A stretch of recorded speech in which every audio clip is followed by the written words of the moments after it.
You're listening to OOTP on twitch.tv for this episode of This Week in Perfect Team, episode number 218. And now, here's your host, Dishnet34, Rob Tomlinson. Good day, everybody.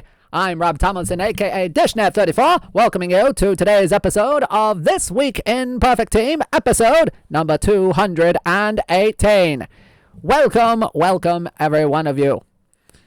I don't know how long I'm going to keep up this old-timey voice here today, but today we bring to you some fantastic baseball players from the Deadball era, some fantastic gentlemen that changed the game of baseball in many, many different ways. Oh, man. Hopefully y'all have had a great week so far. I know that it's been a little bit of a tough week for myself, but you know what? We are here today to bring you some fantastic content here tonight. I am loving the chat here in the 21st century. Who knows that there's going to be a 21st century, but well, we're going to go ahead and get things started today with some news and notes. News and notes. News and notes. Our first news and note of the day is that this coming month of September, we are going to be having a September to Remember. That's right. Throughout the month of September, every weekday, starting this coming Monday, there will be brand new content in the game every day. That is right. Brand new content every single weekday through the month of September. That has got to be pretty darn good. From limited edition cards to This Week in Perfect Team to brand new permanent packables, the possibilities are endless, folks. Watch our social media channels and the Out of the Park development forums for details on what will come out every day during our September to Remember.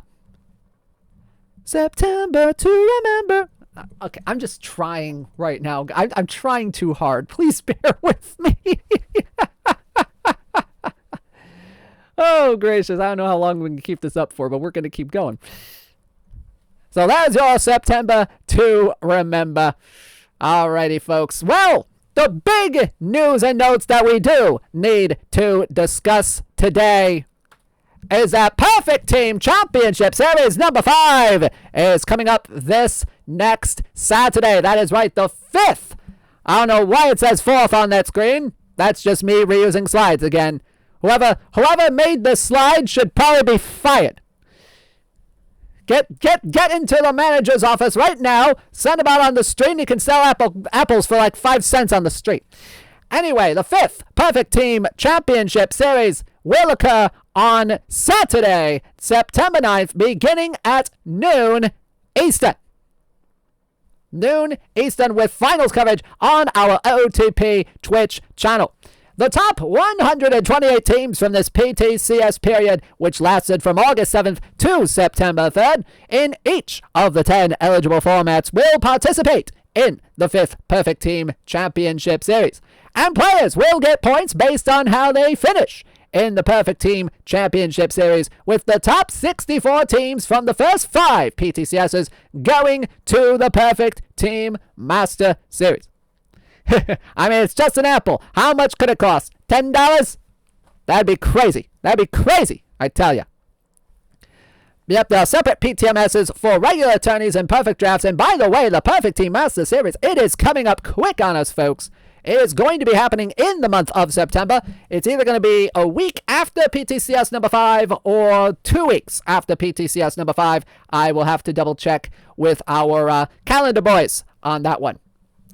But first place through 32nd place in each PTCS will get a brand new PTCS exclusive card, depending on how they finished. And we will be going over those cards here in just a little bit. We will have to turn off the sepia tone for those cards because, you know, colors are a wonderful thing. I know that in the 1900s through the 1920s, you know, colors apparently didn't exist on pictures and broadcast television. What even is broadcast television anyway? That's some newfangled stuff right there. But either way, let's go ahead and talk about the formats. Well, actually, no, not the formats yet, because, we need to remind y'all about what the point awards for the PTCS places are. First place is 300 points. Second place is 100 points. Third and fourth place is 75 points. Fifth through eighth place is 40 points. 9th through 16th place is 20 points. 17th through 32nd is 5. 33rd through 64th is 2. And 65th through 128th. So, big variety of points that you can earn from doing well in the PTCS. But what are the formats for this month's PTCS number 5? Well, let's go over those right now. I'm going to go ahead and take myself off of this screen and show you what we have. All formats will have a modern run environment with the DH, and games will be played at 1959 Milwaukee County Stadium in beautiful Milwaukee, Wisconsin. I went there on vacation once. Wasn't bad. Iron, bronze, silver, gold, diamond, and open will have a Deadball to golden years for their various levels. Deadball to golden years players will be eligible for those tourneys. Deadball to golden years iron, Deadball to golden years bronze, silver, gold, diamond, etc. For the wild card, it will be a Deadball to golden years, high iron floor, low gold ceiling, and a 1750 cap. For the weekly tournaments, it will be a Deadball to golden years, high gold floor with a 24-24 cap. And for the PD Daily and the PD Weekly, we will have a rocking chair, pick 12, perfect draft format with limited editions on. And of course, the rocking chair format, for those of you who are not familiar, these type of drafts will alternate between historical only and live only rounds, which really will be interesting to see how you construct your rosters based on those players. There's some pretty good live cards out there. There's some really good historical cards out there. Should be a fun time to see what kind of rosters you guys will create through those rocking chair perfect drafts. So, let's talk about the stadium that these games will be taking place in. 1959 Milwaukee County Stadium. A fantastic little ballpark right there, near the site of what is currently Miller Park. I call it Miller Park, American Family. Well, I will not finish that sentence. Park factors for Milwaukee County Stadium. Pretty little bit nerfed in terms of average V left and V right. Doubles and triples, well, they're down in the gutter there. But homers V left at the 1012 park factor. Homers V right are at an 899 park factor. So this is pretty much a lefty favoring ballpark right here. For the dimensions, almost a cookie-cutter kind of stadium. Left field line is 320 feet with an 8-foot wall. Left field is 355 feet with an 8-foot wall. Left center goes to 392 with an 8-foot wall. Center field, 402 feet with an 8-foot wall. In right field, however, the wall heights increase to 10 feet. 392 feet to right center, 355 to right, and 315 to the right field line. So definitely a little bit more favorable toward left-handed hitters. But it might also be favorable to your favorite pitchers. So now let's go ahead and, we're gonna have to take off the sepia, folks. At least on the slide deck here. There we go. Oh, great. But you know what? I'm keeping the sepia tone on myself here because, we're doing this old-timey here today. And let's go ahead and talk about the prizes for 17th through 32nd place. Our winners for those will get 84 overall Stu Miller from the 1966 Baltimore Orioles, 73 stuff, 109 movement, 93 home run rating, 112 pitcher BABIP, and 84 control. Against lefties, he has 74 stuff, 110 movement, 94 home run rating, 114 pitcher BABIP, and 84 control. And he's pretty good against righties as well. 71 stuff, 108 movement, 92 home run rating, 110 pitcher BABIP, and 83 on the control. 24 stamina, 59 on the hold runners. Fastball, curveball, changeup combo. Does throw just 86 to 88 miles an hour though. Righty on the bat throw. 1966, a fantastic year for Stu Miller. 51 games, 92 innings pitched. 18 saves, a 2.25 ERA, and 6.6 strikeouts per 9 innings. Finished 11th place in AL MVP voting, .946 walks and hits per innings pitched, the lowest of his career, even lower than his fantastic 1965 season. And 3.4 wins above replacement was the third highest in Mr. Miller's career. So this is a fantastic reliever for the gold ranks, and he is the 17th for 32nd place reward in PTCS number 5. Yeah, from the very distant future, from the Deadball era. I do agree. For 9th through 16th place, it's going to be 87 overall, Yogi Berra from the 1959 New York Yankees. 67 BABIP, 69 power, 85 avoid K, 83 contact, 77 gap power, and 62 on the eye. Pretty solid splits against both lefties and righties. But look at that catcher ability down in the bottom left here, folks. 93 catcher ability, 106 on the catcher arm. Holy cats. That is some darn good catcher ability right there. And he can play a little bit of left field and right field as well. He is eligible to be trained up in left field after all. 56 range, 63 error, and 60 on the outfield arm. He is a line drive hitter on the batted ball profile, pull hitter on the ground ball tendency, fly ball tendency. He can spray it to all fields. A left-handed batter and throws right. 1959, a solid season for Yogi Berra. Not the best season of his career, but still a solid one nonetheless. 284, 347, 462 with 19 homers, 69 RBI, and a 125 OPS plus. He made both All-Star games during the 1959 season. That's right, they played 2 All-Star games during those years. He finished 12th in the AL MVP vote.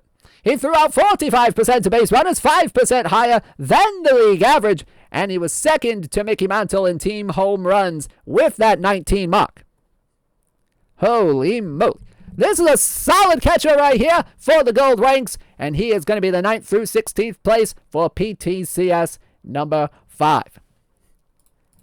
Moving up to 5th through 8th place. Oh boy, if you guys love defense, if you guys love infield defense, this would be the card for you. Ladies and gentlemen, it is 92 overall, peak shortstop from the Los Angeles Angels. It is Andrelton Simmons. 64 BABIP, 47 power, 105 avoid K, 79 contact, 74 gap power, 48 on the eye. But oh my goodness, look at that defense down there in the left-hand corner of your screen.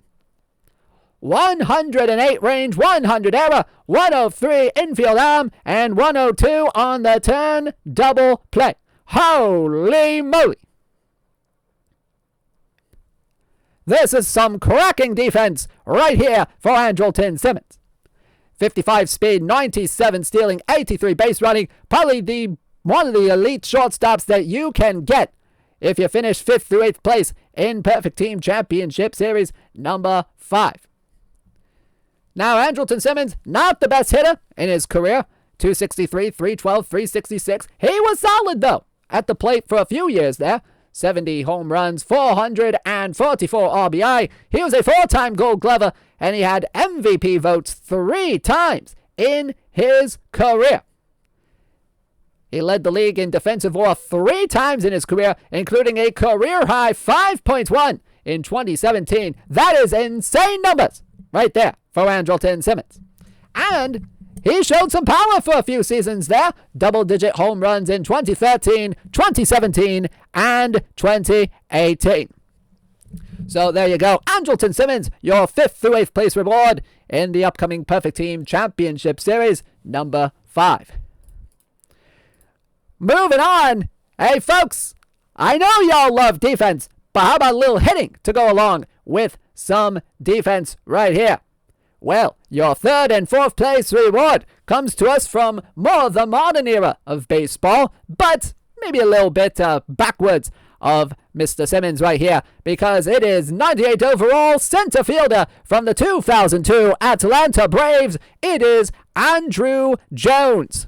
81 BABIP, 97 power, 59 avoid K, 97 contact, 84 gap power, 84 on the eye. But man, oh man, that defense out there in center field. 109 range, 91 error, and 103 on the outfield arm.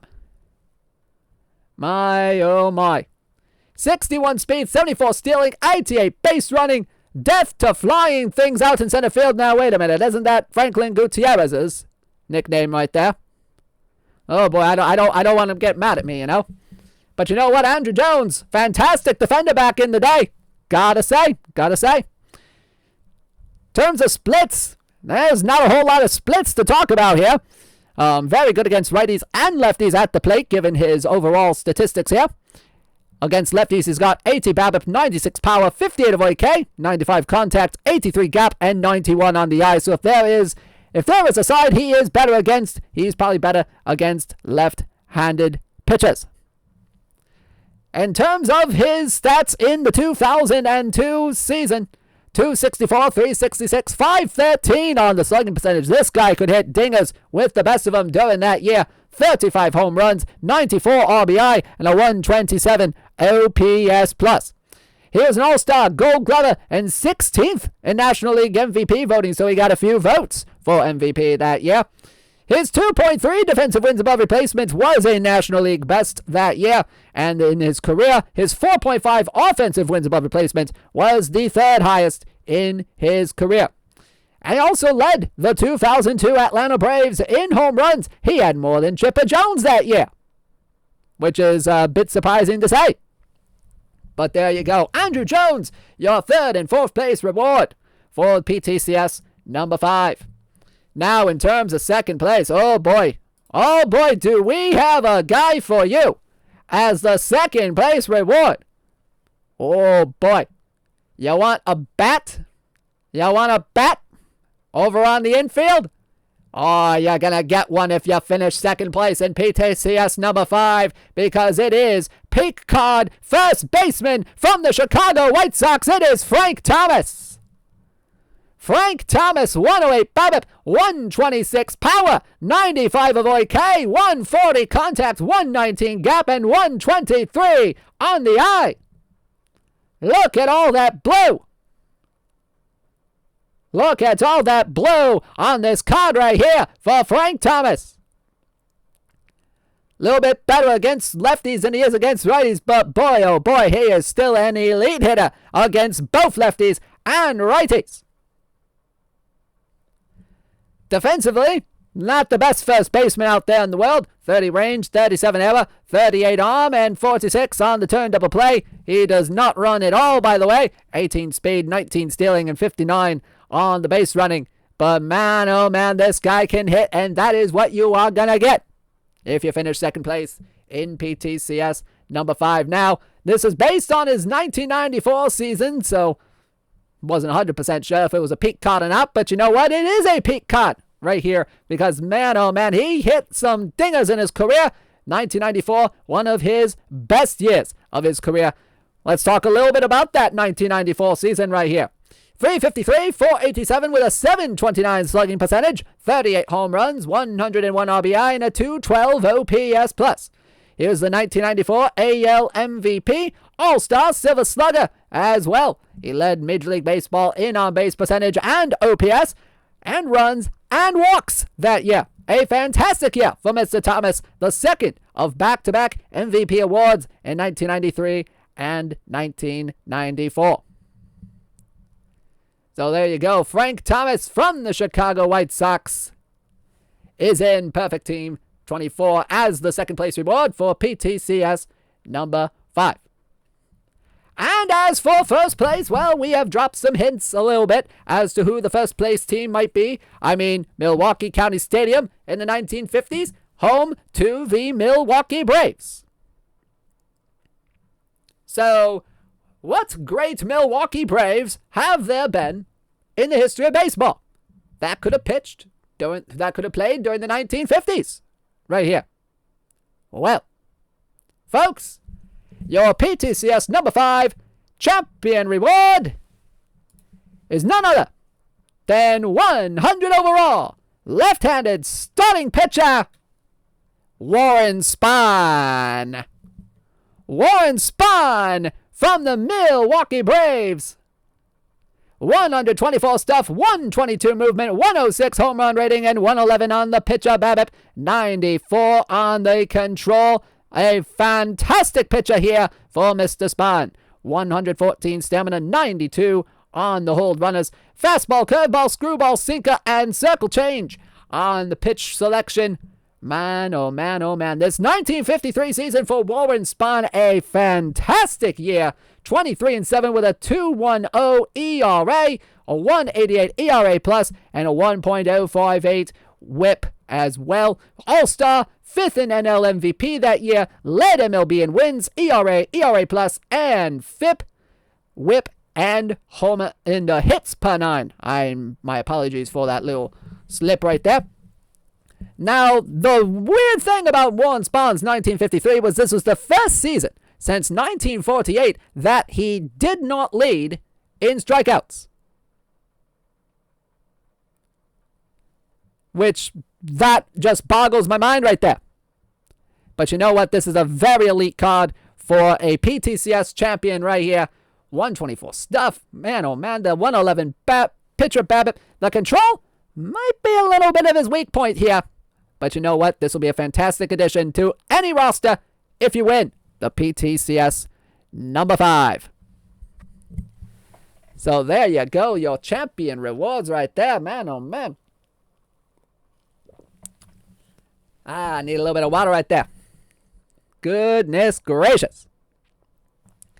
So there you go. Let's go ahead and move on. Good luck to all of you competing in next week's Perfect Team Championship Series. Should be a fun time. I will certainly be watching that. All right, folks. Well, you know, there's a lot of stats that are in baseball nowadays, and let me tell you, this would be fantastic to have. This would have been fantastic to have back in the Deadball era, so we could have some more accurate game reports, some more accurate baseball game logs, some more accurate statistical stuff, because, ladies and gentlemen, it is StatHead Baseball, powered by Baseball Reference, and you can use code 23OOTP25 for $25 off an annual baseball or all sports subscription. That's right, StatHead Baseball, powered by Baseball Reference. You can use this tool not just for baseball, but for hockey, for basketball, for football, for a lot of different sports. Unfortunately, there's some sports that it doesn't do, like curling. Do people know what curling is in the 1900s? Probably. But do we here in America know about it? Probably not. Wasn't an Olympic sport. Was it an Olympic sport? Probably wasn't an Olympic sport. For real historical relevance, this should have been a cigarette commercial. Well, we do not condone, I do not condone smoking here on the Out of the Park Developments Twitch channel. But that's just me, by the way. So, folks, you can use code 23OOTP25 at checkout at StatHead Baseball for $25 off an annual baseball or all sport subscription. And that offer expires on December 31st, 2023, not 1923, despite what some people might say. All right, folks, well, let's go ahead and get to the main content of the day, our Deadball Heroes collection. Now, as a 1900s, 1920s radio personality, I may or may not have seen some of these people play baseball. Play the baseball, I would think. But this is going to be... There are some fun players that have existed in the Deadball era throughout baseball's history. And we are going to start off with the 1896 season. 1896 season, so just before the turn of the 20th century. And we bring to you from those 1896 New York baseball giants, it is 74 overall center fielder George Van Haltren. George Van Haltren, a cracking hitter from back in his day. 89 BABIP, 35 power, 76 avoid K, 88 contact, 85 gap power, and 66 on VI. Very, very good player from the early years of baseball. little bit better against right-handed pitchers than he is against left-handed pitchers. He can play all three outfield positions very competently. Left field, center field, and right field. His main position is center field because that is where he played most of his time. 71 range, 69 error, 92 on the outfield arm. And these cards will all be the next 13 or 14? 13? 1, 2, 3, 4, 5, 6, 7, 8, 9, 10. Yep, the next 13 cards you are going to see here today, they are all going to be impacts at the end of this stream today. And there are not just 13 cards that are in this selection. No. We have a total of 32 packable cards that are in this content set here today. But we're only going to show you almost half of them here today. But George Van Haltren, 78 speed, 82 stealing, 83 base running, very good arm out there in center field. In the 1896 season for Mr. Van Haltren, he hit .351 with .410 on base percentage, .484 slugging with 5 home runs, 74 RBI, and 21 triples, which were just as good as home runs back in the day, my friends. He led all the major leagues with 133 games played and those 21 triples, which is just a cracking number from back in those days.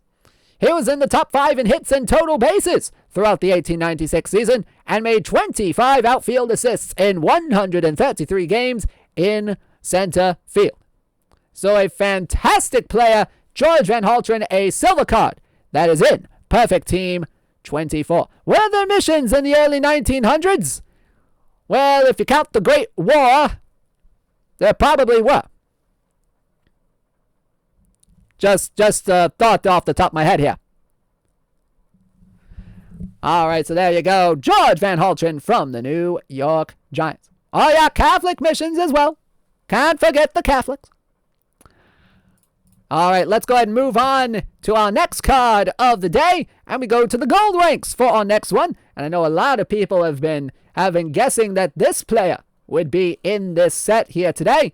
And ladies and gentlemen, from the 1903 New York Giants, holy cow, these New York Giants, they were so doggone good back in those days. It is 83 overall, right-handed starter, Christy Mathewson. Definitely one of the best pitchers of his era, 1903 Christy Mathewson. 101 stuff, 92 movement, 90 home run rating, 69 pitcher BABIP, and 50 on the control. Now, he is a righty thrower, but he has better splits against left-handed batters. Because of that little screwball right there that he's got at a 106 rating. My, oh my. 105 stuff against lefties, 96 movement, 93 home run rating, 71 pitcher BABIP, and 50 on the control. This could be a pretty fun gold card, maybe as a starter. If you want him out of the bullpen as well, he could definitely go out of the bullpen as well. But you know what? This is the 1900s right here. There were no bullpens in the 1900s. Now, 1903, a fantastic season for Christy Mathewson. Also, by the way, fastball and curveball to go along with that screwball. 1903, a 30-win season for a young Christy Mathewson that year. 2.26 ERA, 6.6 strikeouts per 9, 2.5 walks per 9, and a 2.34 fielding independent pitching statistic. This is his first career season of 30 wins or more. He went on to have 3 more 30-win seasons in his career. He led the National League in strikeouts, FIP, and strikeouts per 9 innings. And a little bit of a fun story here about Mr. Mathewson. He almost pitched for the St. Louis Browns in the AL, but there was a settlement that came from a court in terms of players jumping from the National League to the American League. And the deal was nixed in the end. So Christy Mathewson, almost a St. Louis Browns legend. Very, very good right there. So there you go. Christy Mathewson from the 1903 New York Giants is in Perfect Team 24. Let's go to our next gold card of the day. And let me tell you, if We saw one great defensive gold catcher here today so far, but man, oh man. One of the best defensive catchers of the dead ball era was a guy who was just so good at what he did, had some wonderful integrity on him, that he played for the Chicago White Sox in 1919 and did not get caught up in that Black Sox scandal. Ladies and gentlemen, from the Chicago White Sox, 87 overall, peak catcher, Ray Schalk. Ray Schalk, 61 BABIP, 36 power, 92 avoid K, 69 contact, 94 gap power, and 103 on the eye. 94 catcher ability and 103 on the catcher arm. Definitely one of the better defensive catchers that we have seen here today. We've seen Yogi Berra as a PTCS reward. Now we have Ray Schalk here. Some definite options at gold catcher here for you all today. Or at least in terms of Yogi Berra after next week. 85 speed, 86 stealing, 73 on the base running. So let's talk a little bit about batting there for a little bit longer. 64 BABIP against left-handed pitchers, 39 power, 96 avoid K, 74 contact, 96 gap power, and 106 on the eye. This guy can definitely get on base. He can definitely hit one into the gap. Not going to hit you a lot of home runs, but he is going to make some solid contact. He's not going to strike out too often. He's not going to strike out too often. But 1912 to 1929, Ray Schalk had a fantastic career for the Chicago White Sox. 253, 340, 316 on his slash line in his career. He hit 11 long bombs on the year, 593 RBI as well. He received MVP votes 4 times in his career and finished third in MVP voting in 1922. Now, defensive wins above replacement. This is a fantastic statistic right here. Defensively, he had the most WAR from in the career time span from 1912 to 1929 among non-catchers. He was the best defender among non-catchers. Heck, best defender among non-shortstops. I don't know why I said non-catchers, but there we go. That's a typo on my part right there. I will probably be canned after this stream. Probably not, though. Probably not. Now, Ray Schalk, like I mentioned, he was absolved from wrongdoing in the Black Sox scandal. He was playing to win during that 1919 ill-fated World Series. He did not want to associate himself with the gamblers right there. Let me try to find the Wikipedia page, go into the future, find some Wikipedia articles here. But yep, it was said that Schalk's reputation as an honest and honorable man led the gamblers not even to consider approaching him. Which that is something to say right there. He hit 304 in that 1919 World Series and was later absolved from any wrongdoing. He actually told investigators he knew something was wrong when pitchers Eddie Seacott and Lefty Williams did not throw the pitches he had called for. So he knew there was something fishy going on during the games, but he was not caught up in that scandal as well. So there you go. Ray Schalk, peak card from the Chicago White Sox, is in Perfect Team 24. All right, next up, oh man, this is probably one of the best bats that we have among gold hitters here today.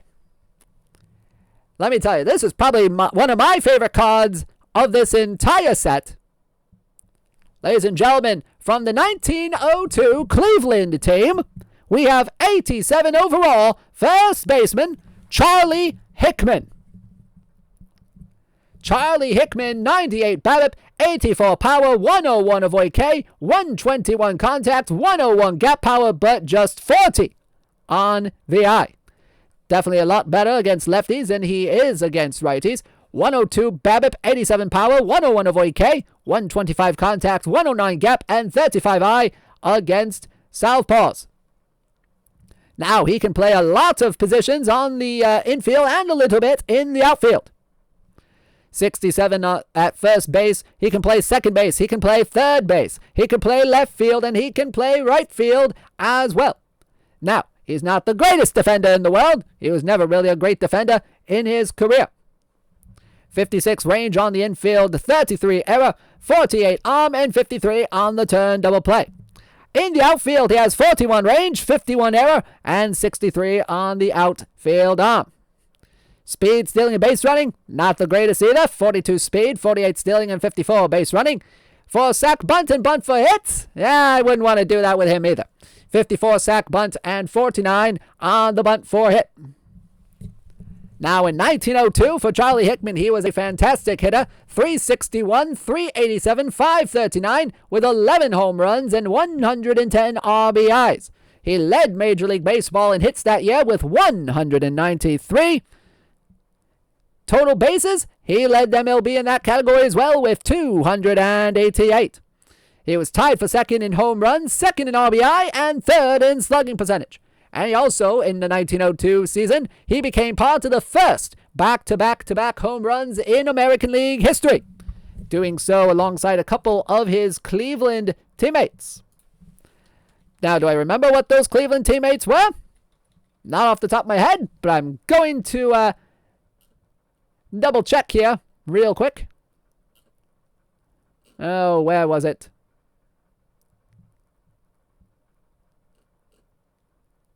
Oh, it was probably on the Sabre article.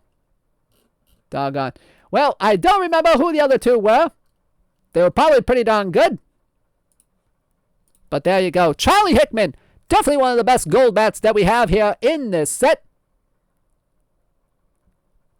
Yep, good old piano legs. He is in. Perfect team, 24. Alrighty, next up, let's go a little bit to the left on the infield, and we go back to the shortstop position. Let's go to the shortstop position, and let me tell you, if our good pal Rich Grisham is here in the chat, he will be especially delighted by our next card from this Deadball era set. Ladies and gentlemen, 88 overall peak shortstop from the Boston Americans. It is Freddie Parent. Freddie Parent, 71 BABIP, 69 power, 83 avoid K, 86 contact, 98 gap power, and 34 on the eye. He can play shortstop, and he can play a little bit of center field as well. Against lefties, he is very good at what he does. Against lefties, I should say. 73 BABIP, 72 power, 91 avoid K, 92 contact, 101 gap power, and 37 on the eye. Defensively, on the infield, he has 98 range, 84 error, 89 arm, and 91 on the turn double play. In the outfield, however, 73 range, 76 error, and 78 outfield arm. 79 speed, 82 stealing, and 80 base running on the base paths. And he's a very good sacrifice bunter. 102 sack bunt, and 100 on the bunt for hit. Freddie Parent, a very solid shortstop at the gold ranks. Not going to walk too often, but he's not going to strike out often either. From 1899 to 1911, he had a fantastic career for the Boston Americans. Not exactly at the plate, but defensively here as well. He hit 262, 315, 340 with 20 homers and 471 RBI in his career. He hit 300 twice in his career with 10 or more triples twice. He led the American League in defensive WAR in 1903 with 2.5, and he had 2+ defensive wins above replacement 5 times in his career. And in 1904, Freddie Parent was a big part of Cy Young's perfect game, the first perfect game in the modern era. He had some fantastic defensive plays in that game to save Cy Young's perfecto and put him in the annals of history. So there you go. Freddie Parent from the Boston Americans. He is in perfect team 24. Alrighty, next up, let's go to a fantastic dead ball pitcher who had some historical merit to him. Ladies and gentlemen, 89 overall, left-handed starter, Lee Richmond. Now, Lee Richmond, you may not know who this guy is, but we will tell you that he is the first person to throw a perfect game in Major League history. He went 32-32 in the 1880 season with a 2.15 ERA. He is a solid pitcher here in Perfect Team 24. 81 stuff, 77 movement, 70 home run rating, 86 pitcher BABIP, and 79 on the control. He's a little bit better against righties than he is against lefties. 112 stamina, 64 on the hold runner with a fastball, curveball, changeup combination.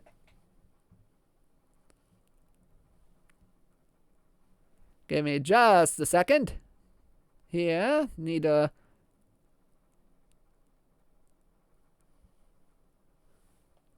There we go. Just need to respond to a little bit of a message here that I got via the old Telegram lately. But Lee Richmond, in 1880, he threw 243 strikeouts, the highest number in his career. He threw 590 and 2/3 innings pitched as well. Led all majors in games finished, and saves throughout the year. 74 games, 9 of them finished, 3 saves as well. That's a lot of games back in the 1880s. And of course, on June 12th, 1880, he threw the first perfect game in Major League history. Now, the question is, who did he defeat? Well, the first perfect game in Major League history, he did it against Cleveland. He did it against Cleveland.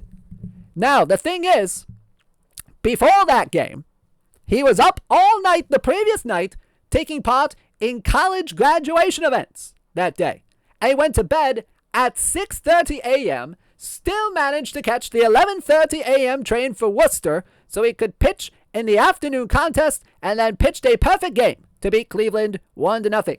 And according to the Chicago Tribune that day, the Clevelands were utterly helpless before Richmond's puzzling curves, retiring in every inning in 1-2-3 order without a base hit. The Worcesters played a perfect fielding game. Cleveland pitcher Jim McCormick allowed 3 hits during that game, and the only one was scored on a double error by second baseman Fred Dunlap. The Blues or the Spiders? It was just a Cleveland team. I don't know which one it was, but it was a team from the city of Cleveland. Alrighty, so there you go. Lee Richmond from 1880 is in Perfect Team 24. Fantastic pitcher BABIP, given his stat layout right there. All right, let's go to some diamond. Let's go to some diamonds here today. And we start off, oh man. You know, we talked a little bit about the Black Sox scandal here a little bit ago. And this is one of those guys who may or may not have participated in that scheme. But either way, he was a fantastic player in his career, especially during that 1919 regular season. Ladies and gentlemen, 92 left fielder from the 1919 Chicago White Sox, it is Shoeless Joe Jackson. Shoeless Joe Jackson, 95 BABIP, 74 power, 107 avoid K, 118 contact, 94 gap power, and 89 on the eye. Definitely a lot better against righties than he is against lefties. 97 BABIP, 75 power, 108 avoid K, 121 contact, 95 gap power, and 91 on the eye. Speed, stealing, and base running, not exactly the greatest. 53 speed, 58 stealing, 64 base running. This was kind of a late career Shoeless Joe Jackson. A short career nonetheless, but still.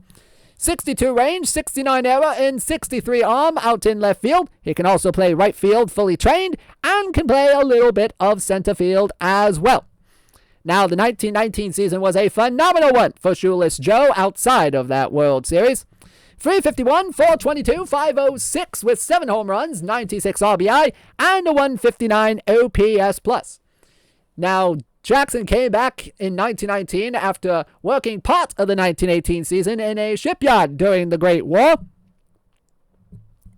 And he did very well for the White Sox here.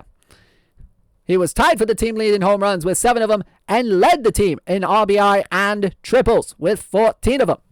Now, there are definitely questions about whether or not he was participating in that gambling scheme that cost him his career. He was indicted in that scheme and was banned from baseball by Kennesaw Mountain Landis. But he also hit .375 with a perfect fielding rating in the World Series. So there are still questions to this day as to whether or not Shoeless Joe Jackson actually participated.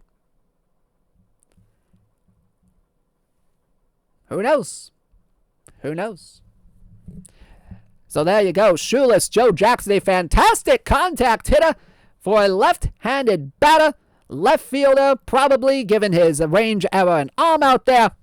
He is not a bad fella as well. So there you go. Shoeless Joe Jackson from the 1919 Chicago White Sox is in. Perfect team. 24. All righty. Next up. Oh, man.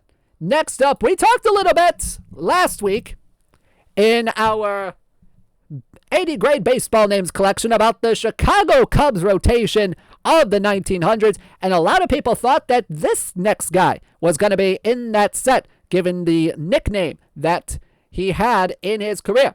Well, folks, you're about a week early on that one. Because our next player from the Chicago Cubs 1906-93 overall right-handed starter, three-finger Mordecai Brown. 75 stuff, 111 movement, 105 home run rating, 87 pitcher BABIP, and 66 control. A little bit better against lefties as a right-handed pitcher, so some reverse splits on this guy right here. 97 stamina, 63 on the hold runners, fastball, curveball, and changeup combo for Mr. Brown. 1906 season was a great one for Mr. Brown. 26-6 with a 1.04 ERA, a 2.08 FIP, and a .934 walks and hits per innings pitched. He led MLB in a lot of categories that year, ERA, ERA+, and led the National League in shutouts with 9 of them, and also led the league in FIP and WHIP. This was the first of 6 straight 20-win seasons for Mordecai Brown, and he only got that three-finger nickname because he lost parts of 2 fingers due to a farm accident, which you can still find in out-of-the-park baseball's base game here today. Farm accidents can still happen in this game because farms, they still exist, and they are wonderful resources to the American way. But three-finger Mordecai Brown, very good at not giving up home runs. Pitcher BABIP is not bad either. 87, not a bad rating right there. Definitely going to fool some lefties here for your pitching staff. But there you go. Mordecai Brown, 93 overall from the 1906 Chicago Cubs. He is in. Perfect team. 24. But yep, farms still exist. You heard it here, folks. You heard it here, folks. They are still very, very vital to the American people today. As someone who lives in a rural community, I have seen them in person. They are fantastic specimens out there in the world today. Those farms. They're the heartbeat of America. All right, next up, let's go back to the outfield for our next card of the day. And this is one of the best hitting outfielders of the Deadball era, if I do say so myself. One of the best to have not been inducted into the Baseball Hall of Fame. Can I still pet the cows? That's a really great question, one that I do not have an answer to, but all I can say is that please do not tip the cows. Do not tip the cows. The cows do not appreciate it. That is all I will say on this subject. Either way, we go to 1894. 1894. And we go to 93 overall center fielder, Mike Griffin. Mike Griffin, he was part of the Brooklyn Nine for his career. 91 BABIP, 39 power, 96 avoid K, 98 contact, 80 gap power, and 104 on the eye. Definitely a lot better against righties than he is against lefties as a left-handed batter. 92 BABIP, 40 power, 96 avoid K, 99 contact, 82 gap power, and 107 on the eye. 79 speed, 79 stealing, 86 on the base running, and some fantastic defense. Out in center field, 93 range, 112 error, and 55 outfield arm. Now, Mike Griffin, a very interesting player in his career. Let me just find his Wikipedia page here really quickly. Yep, he played 1,511 games over 12 seasons for teams in the American Association, the Players League, and the National League. He had a lot of stolen bases in his career, swiped 473 bases during his career, and was also a player manager in his final season in the late 1890s.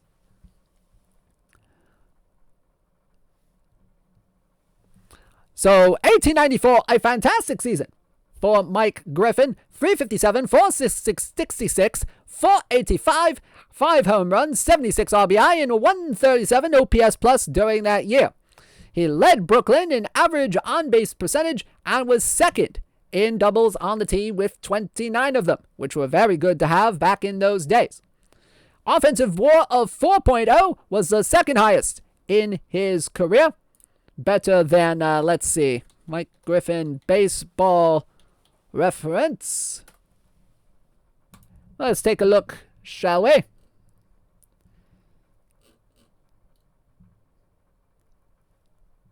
Yep, second highest offensive WAR in his career behind his 1895 season, which he had 5.6 WAR overall. And he was one of 6 National League seasons in his career with 100 or more runs scored. He had a few hundred-run seasons in the American Association and the Players League, but in the National League he had 6 such seasons, including a high watermark of 1895 with 140 of them, had 123 runs scored in the 1894 season. So there you go, Mike Griffin from Brooklyn, the Brooklyn Grooms, they were known as back in the day. He is in Perfect Team 24. All right, one more diamond to talk about here today in the set. And let me tell you, this is one guy right here who really, really was impacted when they outlawed the spitball. Or at least, you know, he got caught for having an emery board. Or at least emery paper in his glove to doctor the ball. But let me tell you, his 1910 season when he was still using that emery paper was a fantastic season statistically. Ladies and gentlemen, from the 1910 New York Yankees, it is 99 overall right-handed starter, Russ Ford. Russ Ford, 95 stuff, 90 movement, 78 home run rating, 103 pitcher BABIP, and 73 control. Look at that BABIP rating right there, ye mighty and despair. 106 against lefties, 101 on that rating against righties.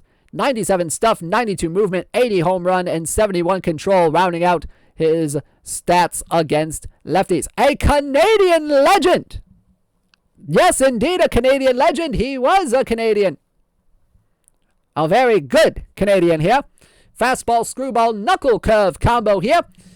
His 1910 season was the stuff of legends. 26-6 with a 1.65 ERA, 6.3 strikeouts per 9, 2.1 walks per 9, and a 1.60 ERA+. He led Major League Baseball in hits per 9 with 5.8 and had a career low whip of .881. Had 29 complete games during the regular season. All 26 of his wins were complete games. And he was known for pitching with a pitch doctored with emery paper, which he called the shine ball, if I do recall correctly. But he kind of got a little bit worse over the course of his career when they started noticing that he was using the emery paper, and then just kind of fell off a cliff by 1914. Now his control, not the greatest, but you know what? He can kind of control a little bit of the pitcher BABIP right there. Not bad, not bad. So there you go. Russ Ford from the 1910 New York Yankees is in Perfect Team 24. We have 3 perfect cards for you today. Couple of them are pitchers. So let's get back to the mound and talk about some hurlers right here. And our next one is the first 300-game winner in Major League history. Wait, ladies and gentlemen, it is 100 overall, Pud Galvin. Pud Galvin, 72 stuff, 113 movement, 110 home run rating, 76 on the pitching BABIP, and 116 on the control. Definitely a lot better against righties than he is against lefties, with 75 stuff, 118 movement, 114 home run rating, 78 pitching BABIP, and 118 on the control. 115 on the stamina, so he can go very, very long, and 91 on the hold runners. Fastball, changeup, and sinker combo on this guy, who finished with a 365 and 310 record in his career from 1875 all the way up to 1892. 2.85 ERA in his career with a 2.96 fielding independent pitching. Like I said, he was the first 300-game winner in Major League history. Led the majors in complete games in the 1883 season with 72 complete games. That is unfathomable to think about here in the modern era. And he also had 656 and a third innings pitched, which is just 100% crazy to think about. Absolutely bonkers to think about today. Now, Pud Galvin's nickname came because he made batters look like pudding, and maybe he will make opposing batters look like pudding for your team in Perfect Team 24. Only 115 stamina? Listen, I can't control the ratings here. I don't control the ratings. But you know what? 115? That's a pretty good number. So there you go. Pud Galvin, 100 overall, is in Perfect Team 24. Very, very fine pitcher right here. All right, next up. Oh, man. If there is one player that a lot of people love to talk about in Perfect Team history from the Deadball era, this guy is one of the more famous ones in Perfect Team history to talk about when it comes to the Deadball era. Ladies and gentlemen, from a peak card, this is a peak card right here, from the Philadelphia Athletics. Ladies and gentlemen, it is left-handed starter, Eddie Plank. Eddie Plank, 98 stuff, 112 movement, 106 home run rating, 88 pitcher BABIP, and 97 on the control. Now he's a left-handed thrower, left-handed hurler, but has some pretty good splits against right-handed batters. 100 stuff, 113 movement, 106 home run rating, 89 pitching BABIP, and 96 on the control. 102 stamina and 63 on the hold runners. He's also pretty serviceable against lefties as well. 94 stuff, 111 movement, 105 home run rating, 84 pitching BABIP, and 99 on the control. Yeah, there's a lot fewer Planks here in Perfect Team, but hey, maybe there's another one? Who knows? I don't know. I really honestly don't know. But you know what? This is a pretty good Eddie Plank right here, all things considered. Fastball, curveball, changeup combo on this guy. 326 wins for Eddie Plank in his career from 1901 to 1917. The first left-handed pitcher to win 200 and 300 games in his career. Third all-time among left-handed pitchers. Very, very, very great pitcher in the dead ball era, Eddie Plank. 69 nice career shutouts for this guy. First all-time among left-handed pitchers. I mean, nobody's getting close to 69 shutouts anyway nowadays. And he was a 3-time World Series champ with the Philadelphia A's. Very, very fine pitcher, Eddie Plank in Perfect Team 24. So you know what? There's one more card left to go here today, and it is a two-way player. Everybody loves two-way players in Perfect Team. There's a lot of them that we have in the history of Perfect Team. Is it another Eddie Plank? It might be another Eddie Plank. Who knows? I mean, Eddie Plank had some really great individual seasons. Not going to lie. But this guy right here, from the dead ball era, was a fantastic hitter and a fantastic pitcher. And he can do both for your team. Ladies and gentlemen, 100 overall, who played between 1878 and 1894. It is 100 overall, Monty Ward. Monty Ward, 101 BABIP, 20 power, 117 avoid K, 116 contact, 66 gap power, and 57 on the eye. Now, the eye and gap power, they aren't great. I recognize that right away. But look at the speed. Look at the defense right here. His range, 105 on the range. That is a fantastic range. Defensively, he can play second, he can play short, he can play center, he can play right. 105 range, 76 error, 100 arm, and 98 on the turn double play. Now in the outfield, he's not bad as well. 74 range, 90 error, and 68 on the outfield arm. Now speed, stealing, and base running, very good as well. 98 speed, 100 stealing, and 99 on the base running. Better hitter against right-handed pitching. 103 BABIP, 21 power, 118 avoid K, 119 contact, 67 gap, and 58 on the eye. He has defense for days. That's not bad at all. In his career from 1878 to 1894 at the plate, he hit 275, 314, 341, 869 RBI with 540 stolen bases.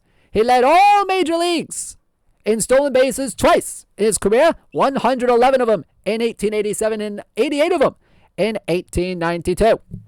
He led the majors with 2.7 defensive wins above replacement in the 1887 season, led the National League that year as well with 6.6 WAR overall. And he was a very, very smart fella right here. He led the formation of the first pro sports player union in history. In the history of America. So a fantastic player. He was the guy behind the Players League, which lasted for one season or something like that? Either way. So Monty Ward, he looks like a pretty good shortstop, if you ask me. Shortstop, second base, he can play right up the middle. He can fit in very well to a team that way. But the big kicker here with Monty Ward is that, my friends, he can pitch. He can pitch the ball with some reckless abandon. 88 stuff, 103 movement, 95 homer rating, 96 BABIP, and 98 control. He's a right-handed thrower who has some reverse splits against lefties. 91 stuff, 107 movement, 98 home run, 99 pitching BABIP, and 99 control. Man, oh man, look at this card right here. And he's very serviceable against righties as well. 85 stuff, 100 movement, 92 home run, 93 pitching BABIP, 97 control. Monty Ward actually started out his career as a pitcher. Had 164 wins in his career with a 2.10 ERA, a 1.19 ERA plus. He had 47 of those wins just in the 1879 season. Led all majors in that category.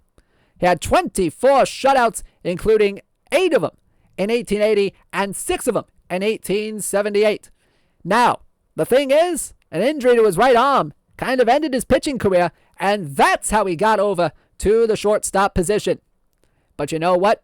He's got fastball, he's got curveball, he's got changeup, he's got some fantastic stuff here on the mound. He can play both ways for you. Monty Ward is in. Perfect team 24. That card is loaded. That card is loaded indeed, my friend. So there you go. Monty Ward, fantastic player. He's going to be a hot commodity in this game. All right, folks. Well, that's not everybody that is in this set, obviously. So let's go ahead and get you to the screen where we have the other cards. In today's set, we have Tom Hughes, we have Bobby Veach, we have Amos Russi, we have Jack Taylor, Terry Larkin, Smokey Joe Wood, Byron Houck, Steve Brody, Tully Sparks, Wilbert Robinson, Kid Nichols, Joe Kelly, Tommy Leach, Ed Klepfer, Donnie Bush, a starting pitcher, Cy Seymour, another Jack Taylor, who is very much different from the Philadelphia Jack Taylor that is on this list. Don't worry, we double-checked. Frank Dwyer and Pat Deasley rounding out the set. There are 32 packable cards in total here in today's set.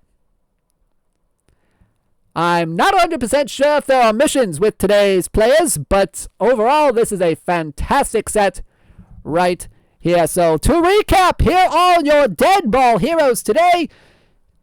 Hang on, I need to do a thing here because we need to. There we go.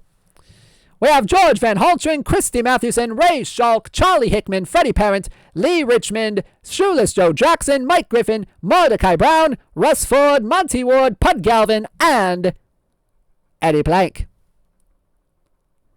So there you go, your Deadball Heroes collection here today. And before we sign off for the day, let's go ahead and talk about our weekly leaderboard champs. For week 21, PTCS 5 period, week number 3 from August 21st through August 27th. In Daily Iron, it was M. The Bow winning once again for the 4th week in a row with 96 points. Zargian and the Debecan Giants winning the Daily Bronze for the 2nd week in a row with 118 points. In the Daily Silver, it was MJ Tebow taking the win with 135 points with his Madison Mohicans. In the Daily Gold, it was Jim Bowden 1, and the Strong Barrier Tires taking home first place last week with a 158-point margin. The Daily Diamond was won by Marwiffin and the Tavistock Base Bollisons with 134 points. Daily Open, the BKN Mets fan and the Park Slope Bourbon Bros with 96 points in the Daily Open.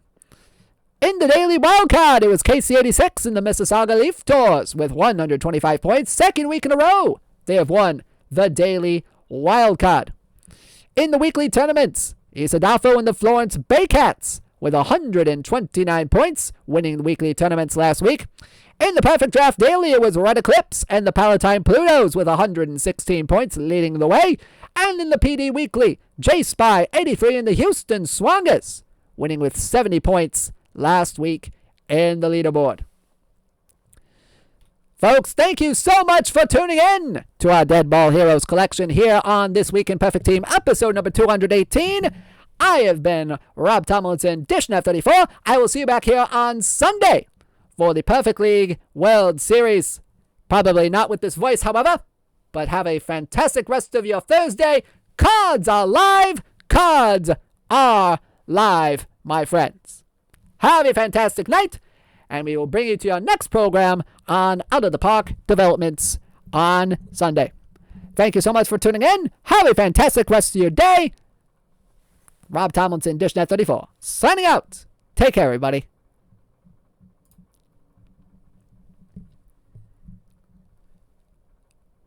This has been a broadcast of WOTP, Out of the Park Baseball Twitch channel. Boom, boom.